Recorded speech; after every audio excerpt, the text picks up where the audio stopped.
The bullet that grazed Reece Voss's shoulder in the summer of 1891 wasn't what drove him into the Alaskan wilderness, but it was the final push he needed to leave civilization behind forever. The mining town of Nome had been nothing but dust, greed, and violence, and after watching his partner die over a claim dispute, Reece packed what little he owned and walked into the mountains without looking back.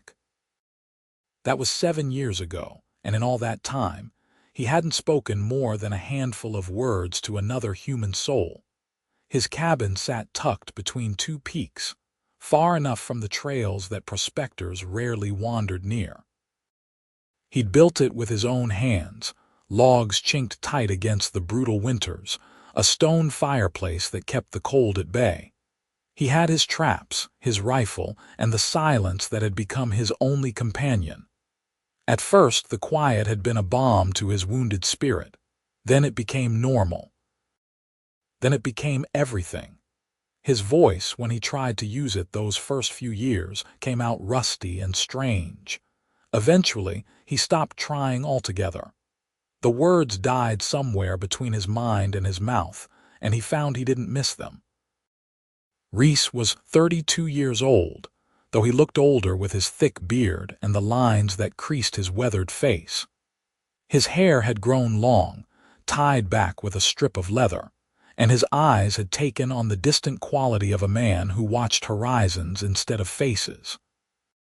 He moved through his days with the efficiency of routine, checking traps, hunting, tending to his small garden in the brief summer months, chopping wood, mending tools.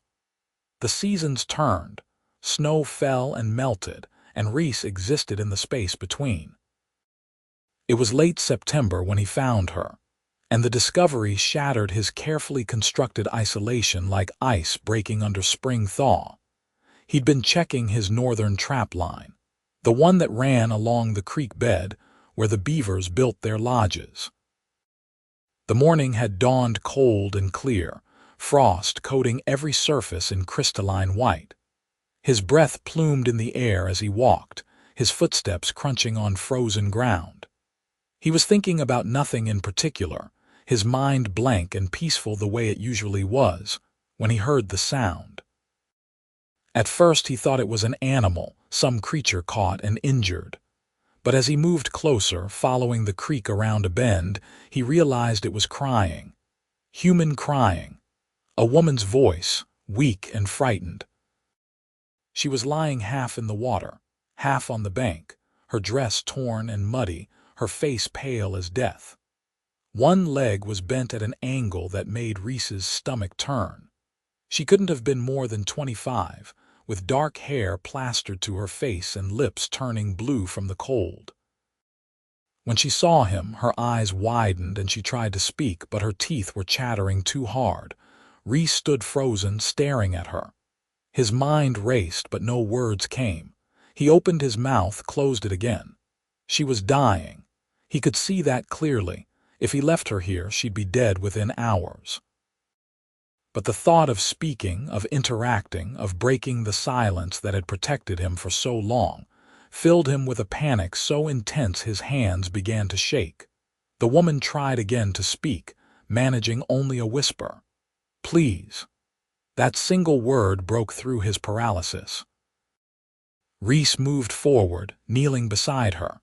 He needed to tell her it would be all right, that he'd help her, but when he tried to form the words, nothing came out. His throat worked, his lips moved, but there was only silence. The look of confusion and fear that crossed her face made him feel worse than he had in years. Instead of speaking, he did what he could do. He shed his heavy coat and wrapped it around her shivering form. Then, as gently as possible, he lifted her into his arms. She was light, too light, and he could feel her trembling against him. She tried to say something else, but consciousness was slipping away from her. Her head lolled against his chest as he began the 2-mile walk back to his cabin. The journey seemed endless. Reece's arms burned with the effort, and sweat dripped down his back despite the cold. He kept his eyes on the familiar landmarks, The lightning struck pine, the boulder that looked like a sleeping bear, the narrow gap between two ridges. The woman drifted in and out of awareness, sometimes whimpering in pain when he had to navigate rough terrain. Each sound she made stabbed at him, made him wish he could offer words of comfort, but his voice remained locked away. By the time he reached the cabin, the sun was high overhead. Reece kicked the door open and carried her inside, laying her carefully on his bed. It was the only bed, the only soft place in the entire cabin. He stood over her, breathing hard, trying to figure out what to do next. Her leg was definitely broken. He could see the swelling even through her dress. She needed warmth, dry clothes, medicine, care. Reece had none of the skills required for this. He knew how to set a trap, skin a rabbit, survive alone. He didn't know how to help another person, especially one so badly hurt, but he had to try. He built up the fire until the cabin filled with heat, then carefully began to peel away her wet clothes. He kept his eyes averted as much as possible, replacing her sodden dress with one of his own shirts. It hung on her like a tent, but it was dry and warm. Her leg would need to be set, and that thought made him nauseated. He'd seen men set broken bones before back in Nome, but he'd never done it himself. Reece gathered what he needed: straight pieces of wood for splints, strips of cloth for binding, whiskey for disinfectant and pain. When he returned to the bedside, the woman's eyes were open, watching him with a mixture of fear and hope. "Who are you?" she asked, her voice hoarse. Reece opened his mouth, tried to push sound through his throat. His lips formed shapes but produced nothing. The panic rose again, that suffocating feeling of being trapped in his own body. The woman's eyes widened. "Can you not speak?"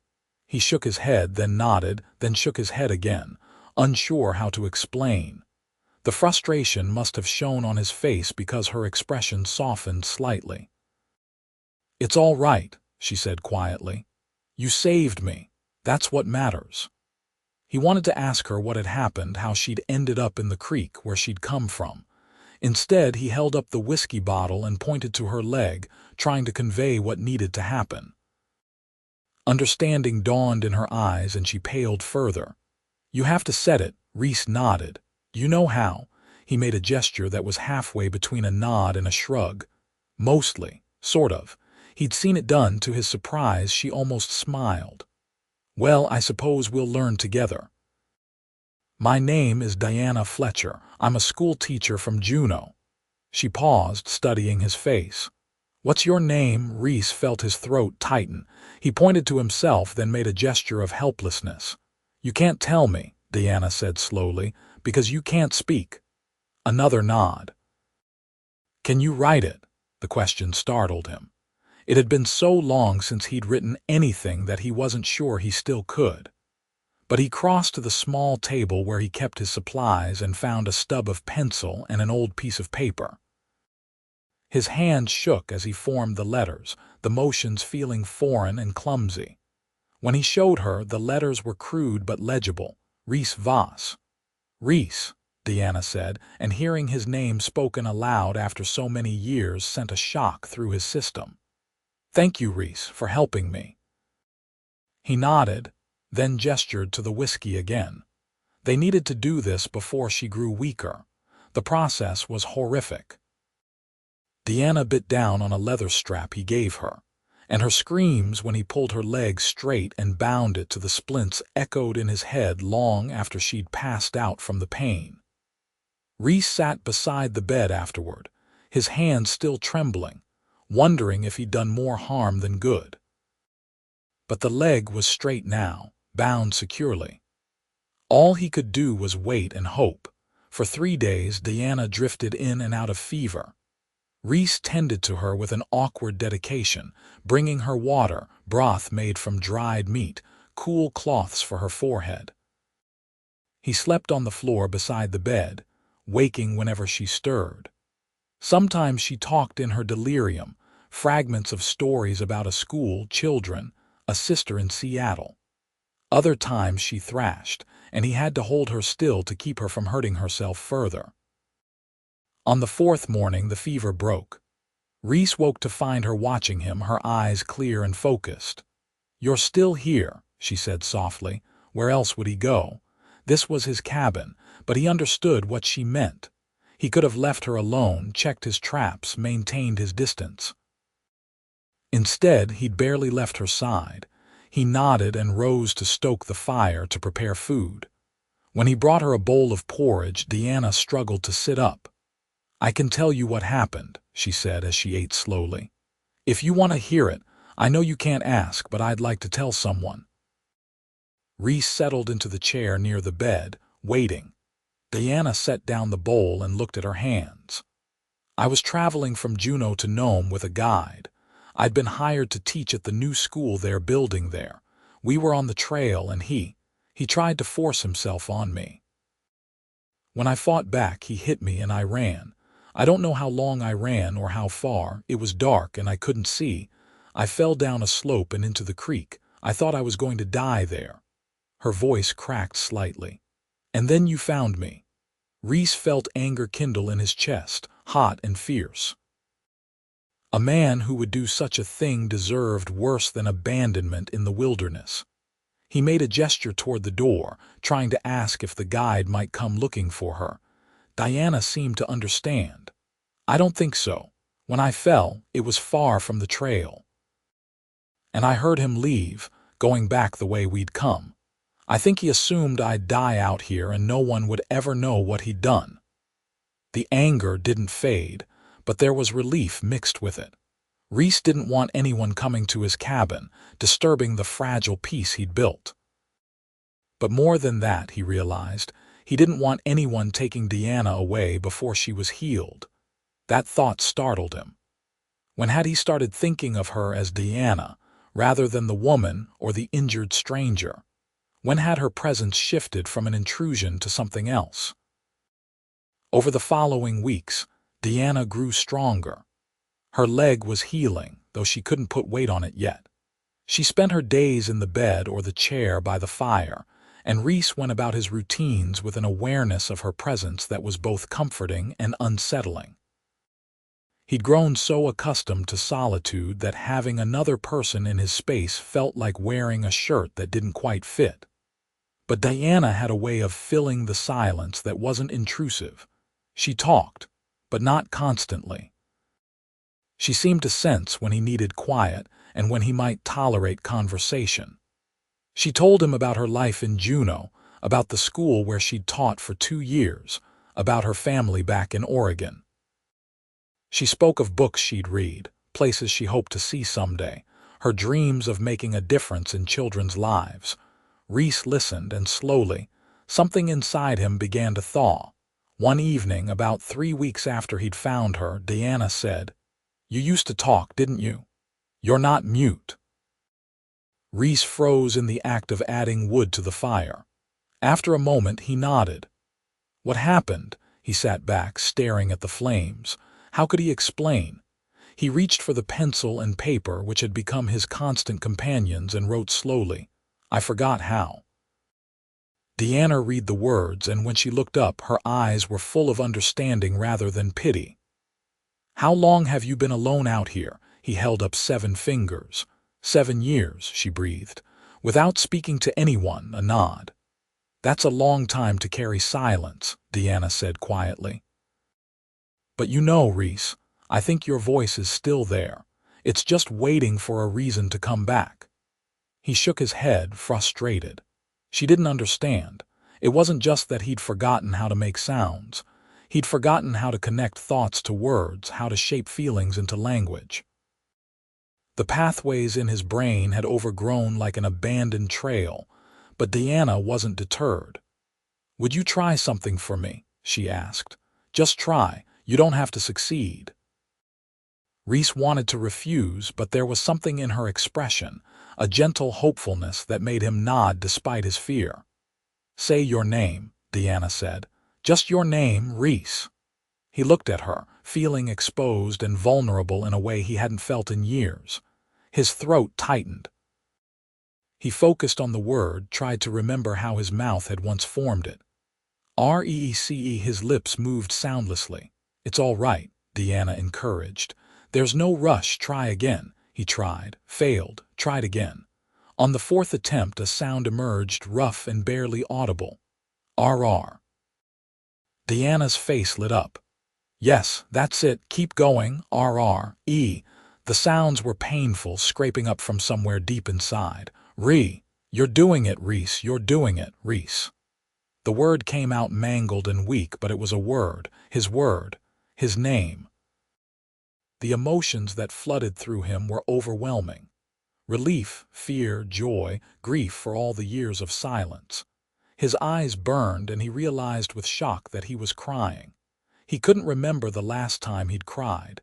Deanna reached out from where she sat, extending her hand. See. Your voice was just sleeping. We'll wake it up together, a little at a time. Reece took her hand, and the connection felt like a lifeline thrown to a drowning man. From that night on, Deanna worked with him daily. She was patient in a way that amazed him, never pushing too hard, never showing frustration when he struggled. She started with simple words. Yes, no, thank you, please. Each one was a battle, his mouth and throat relearning movements they'd abandoned. Some days he could manage a few words. Other days nothing would come and he'd retreat into frustrated silence. But Deanna never gave up on him. She'd simply say, "That's all right, we'll try again tomorrow." And then she'd talk to him about other things, filling the cabin with stories and observations, her voice becoming as much a part of his days as the crackling of the fire. As October turned to November, Deanna began to move around the cabin more. Her leg was healing well, though she still needed a crutch Reece had fashioned from a sturdy branch. She insisted on helping with small tasks, mending his clothes, organizing his supplies, preparing meals. The cabin transformed under her influence. It was still rough and simple, but it felt less like a hermit's cave and more like a home. Reece found himself watching her when she wasn't looking. The way she hummed quietly while she worked. The way she brushed her hair by the fire at night, the long dark strands gleaming in the light. The way she smiled when he successfully spoke a new word. Something was growing inside him, something he'd thought dead. He recognized it with a mixture of wonder and terror. He was falling in love with her. The realization came one evening in mid-November. The first heavy snow of the season was falling outside, coating the world in white. Deanna sat by the fire, reading from one of the 3 books Reece owned, a battered copy of poems he'd carried from his old life. She read aloud, her voice soft and musical, and Reece sat nearby, supposedly repairing a harness but mostly just listening. When she finished a particular poem, one about love and loss, she looked up and caught him staring. For a moment, neither of them moved. Then Deanna said quietly, "Reece, can you tell me something? Why did you leave the world behind?" He considered writing it down, but something prompted him to try speaking instead. The words came slowly with long pauses, but they came. Tired of people, tired of violence, wanted peace. "Did you find it?" "Yes," he managed. Then, with effort, "Until you." Diana's expression flickered with hurt, and he realized immediately how that had sounded. "No," he said quickly, forcing more words. "Not bad, different. You make me want to try again, to be more than alone." Her eyes filled with tears. "Reece, I never expected to find someone like you out here. Someone so gentle, so patient with me while I healed. You saved my life, and now you're letting me help you find your voice again. I think." She paused, seeming to gather courage. "I think I'm falling in love with you. And I don't know what to do with that, because come spring I should go back to civilization. I should return to teaching, to my life. But the thought of leaving you makes my heart hurt." Reece crossed to her, kneeling beside her chair. He took her hands in his, rough and calloused against her softer skin. The words he wanted to say jammed in his throat, too many, too big. So instead, he did something he hadn't done in 7 years. He leaned forward and kissed her.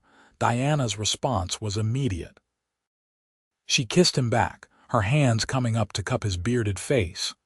The kiss was gentle and fierce at once, full of all the things neither of them could quite say. When they finally pulled apart, both were breathless. "Stay," Reece whispered, the word barely audible but clear. "Please, stay." "Yes," Diana said, tears streaming down her face now. "Yes, I'll stay." They sat together by the fire long into the night, holding hands, occasionally exchanging soft words and softer kisses. The storm built outside, but inside the cabin, everything was warm and bright and full of possibility. Winter closed around them like a fist, but they barely noticed. Reece continued to work on speaking, making slow but steady progress. Diana pushed him gently but firmly, celebrating each small victory. By Christmas, he could hold brief conversations, though speaking still exhausted him, and he often fell back on writing for more complex thoughts. On Christmas Eve, Reece surprised Diana with a gift. He'd carved her a small wooden box, inlaid with a pattern of stars. Inside, he'd placed a folded piece of paper. Diana opened it to find a poem, written in his crude handwriting but with careful attention to each word. It was about finding light in darkness, about voices calling across silence, about love unexpected and true. "Oh, Reece," Diana breathed, clutching the paper to her chest. "It's beautiful. Did you write this?" He nodded, feeling shy. "Tried to say what I feel. Easier to write still." "I love it," she said firmly. "And I love you." "Love you," he managed, and though the words were halting, they carried all the weight of his heart. Diana's gift to him was more practical but no less meaningful. She'd been secretly making him a new shirt from fabric she'd found in his supplies, sewing by the fire when he was out checking traps. It fit perfectly, and as he pulled it on, she smiled with satisfaction. "Now you look less like a wilderness hermit and more like a proper man," she teased. "Still a hermit," he pointed out, his improving speech making the joke easier. "Not anymore," Diana said, turning serious. "You have me now. We're not alone anymore, either of us." The depth of truth in those words struck them both. They'd each been alone in different ways, and they'd found in each other not just companionship but completion.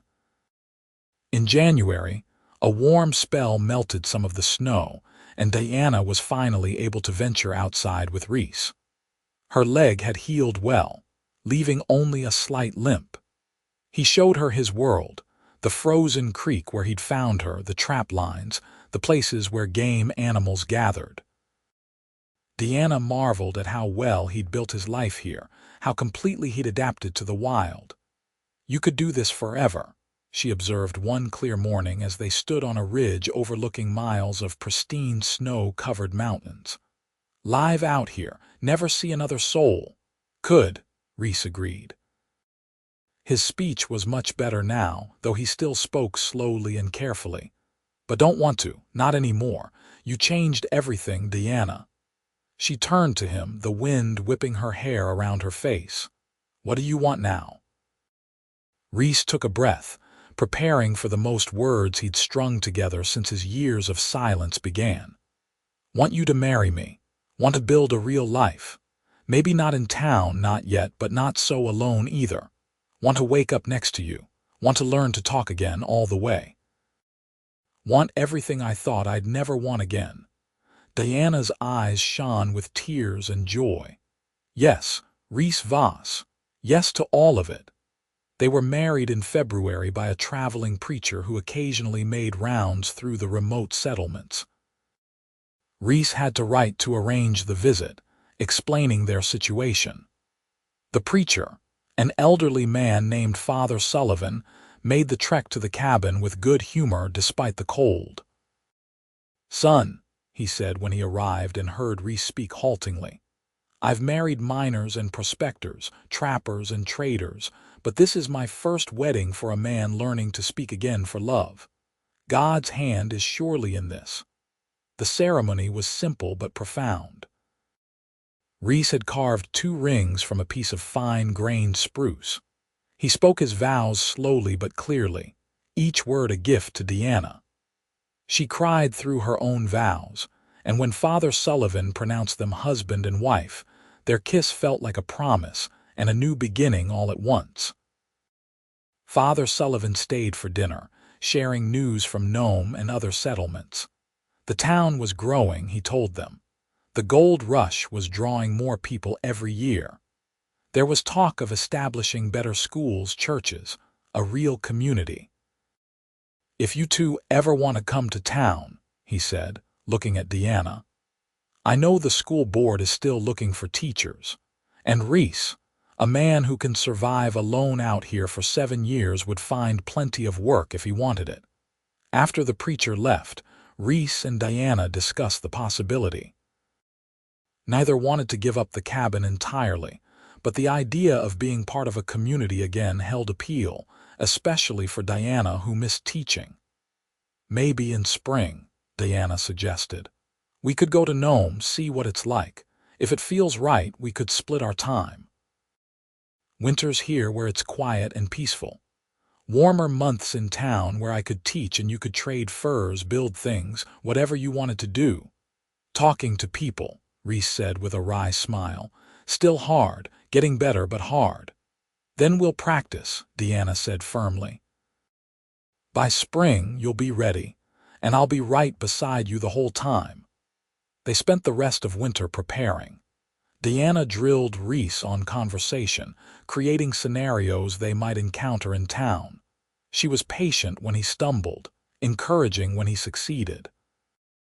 By the time the snow began to melt in April, Reece could carry on conversations with relative ease, though he still preferred brevity and sometimes fell back into long silences.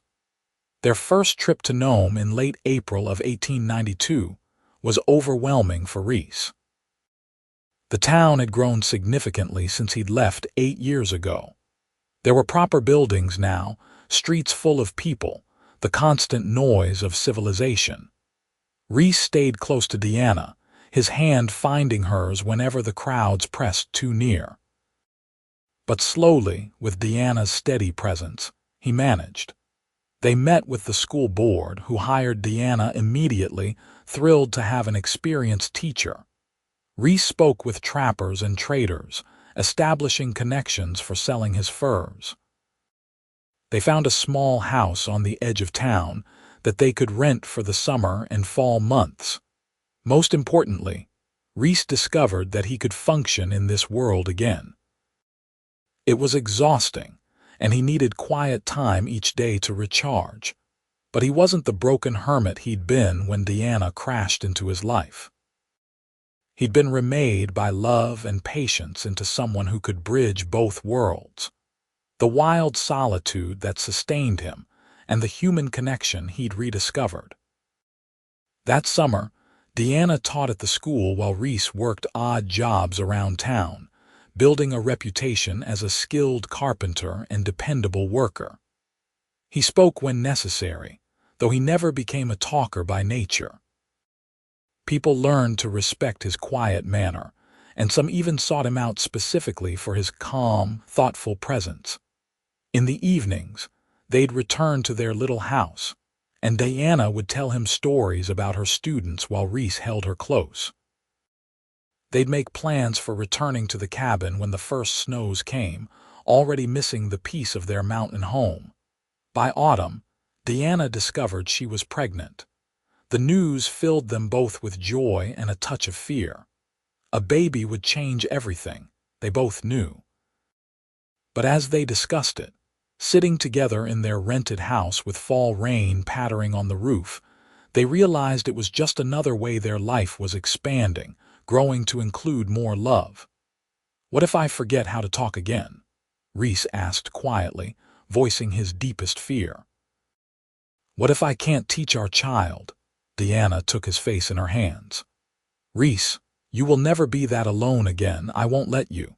And our child will know your voice, will hear you speak every day. You've come so far, you're not going backward. He believed her because he had to, because she'd been right about everything else. They spent that winter in the cabin, which Reece expanded to include a second room for the baby. Deanna's belly grew round, and Reece found himself talking to her stomach, telling their unborn child about the mountains, the animals, the stars that blazed overhead on clear nights. The words came easier now, a steady stream instead of a painful trickle. In March of 1893, with a midwife they'd brought from Nome the month before, Deanna gave birth to a son. They named him Samuel, and when Reece held him for the first time, he cried openly. "Hello, Samuel," he whispered, his voice thick with emotion but clear. "I'm your father. I'm going to tell you everything. About this place, about your mother who saved me, about how love brought me back to life." Diana watched from the bed, exhausted but radiant. "You're going to be a wonderful father," and he was.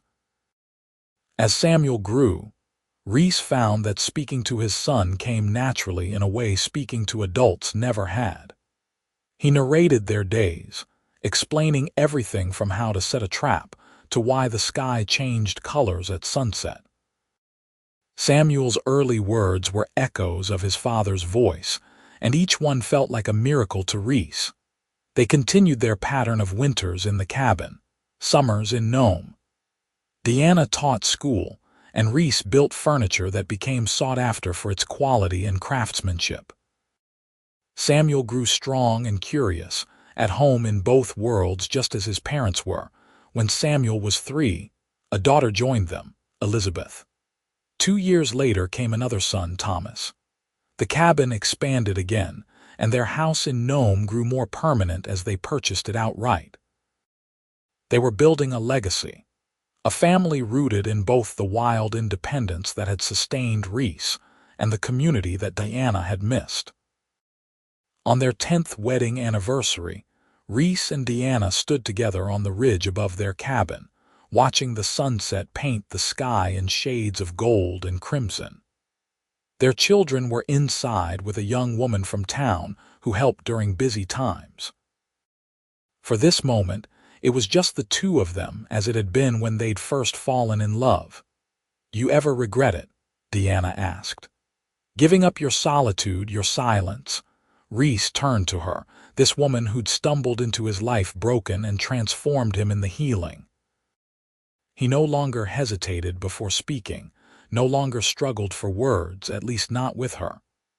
"I thought silence was peace," he said. "I thought being alone was the only way to survive, but you taught me that real peace isn't about running from connection. It's about finding the right connection, the one that makes you want to stay and build and grow. You gave me back my voice, Deanna. Not just the words, but the desire to use them to communicate, to be part of something bigger than myself." "You gave me something too," Deanna said softly. "A place to belong, a love I'd never imagined. I thought I was going to Nome to teach other people's children. Instead, I found a home, a husband, and a family of my own. You saved me in more ways than one, Reece."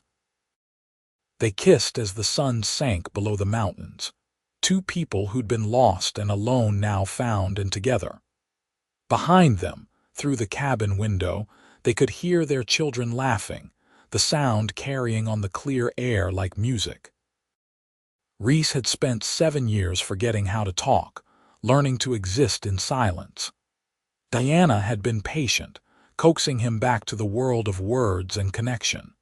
Together, they'd built a life that honored both the wilderness that had sheltered him and the community that sustained them.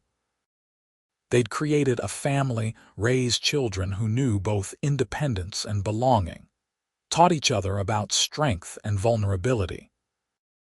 As they walked back to the cabin hand in hand, Reece realized that he'd finally found what he'd been searching for when he fled into the mountains all those years ago.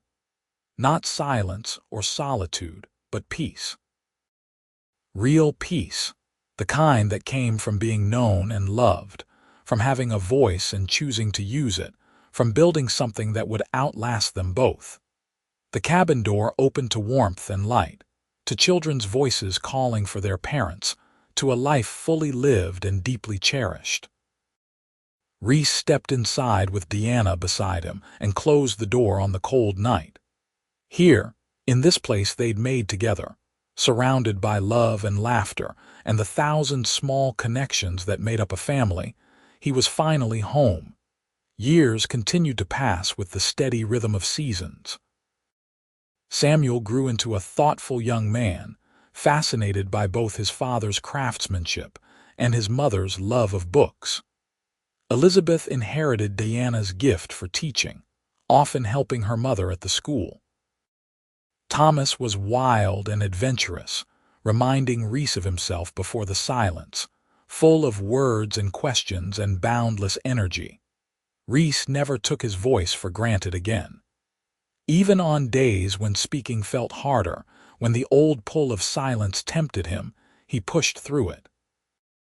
He told his children stories, spoke with his wife about dreams and fears and everyday details, engaged with neighbors and customers in town. Each word was a choice, a small act of faith that connection was worth the effort. Diana continued teaching until her health began to fail in her late 50s.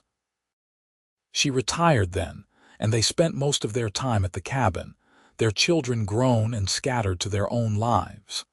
Samuel had become a teacher in Fairbanks, carrying on his mother's legacy. Elizabeth married a merchant and lived in Seattle, writing long letters that Deanna treasured.